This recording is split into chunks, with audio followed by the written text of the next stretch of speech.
Hello my family, কেমন আছো তোমরা সবাই? আজকে আমি তোমাদের সাথে একটা get ready with me share করব।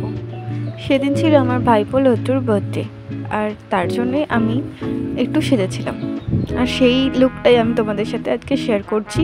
তোমরা জানিও কেমন লাগলো লুকটা।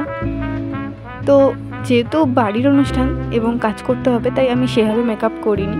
এখানে আমি একটা গ্লো আপ লাগিয়েছিলাম, একটু যাতে মুখটা গ্লো করে, তার জন্য।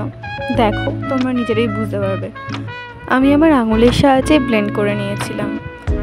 এখানে না মেকআপ ভিডিওটা একটু হচপচ হয়ে গেছে, যেহেতু এটা real time get ready with me, তাই জন্য একটু হচপচ হয়ে গেছে। তোমরা একটুখানি অ্যাডজাস্ট করে নিও। আমি পুরো রেডি হয়ে যাওয়ার পর মেকআপটা সেট করেছিলাম। এখানে আমি লিপস্টিক দিয়ে একটু ব্লাশ লাগিয়ে নিয়েছিলাম, যাতে একটু গালটা একটু লালচে লালচে লাগে। আমার বেশ ভালোই লাগে ব্লাশ লাগাতে। তারপর একটু হালকা পাউডার ব্লাশ, আর আমি হাইলাইটার লাগাতে বেশ পছন্দ করি, তাই একটুখানি নাকে আর গালে একটুখানি হাইলাইটার লাগিয়ে নিয়েছিলাম। দেখো মুখটা কীরকম গ্লো করছে। আর এরপর লিপস্টিকটা অরিফ্লেমের, খুব ভালো এবং খুব মিষ্টি কালার, যদিও এটা এখন অ্যাভেলেবেল নেই।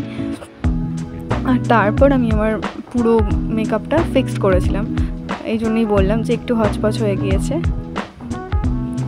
দেখো কেমন লাগছে, তোমরা কিন্তু জানিও কেমন লাগছে আজকের লুকটা।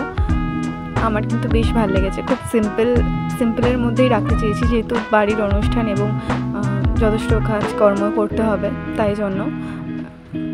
আর এই যে হ্যান্ডমেড চুড়িগুলো দেখছো, এগুলো কিন্তু আমার নিজের হাতে বানানো। এর সাথে আমি কিছু ব্ল্যাক পলিশ জুয়েলারি পরেছিলাম। যে হারটা আমি পরেছিলাম, সেই হারটাও আমার নিজের হাতে বানানো। কানেরটা কেনা, গিফট পেয়েছিলাম আমি আমার বার্থডেতে। এর সাথে হারের সেট আছে। আমি এখানে অন্য একটি হার দিয়ে পরেছিলাম। And this is my final look. কেমন লাগছে?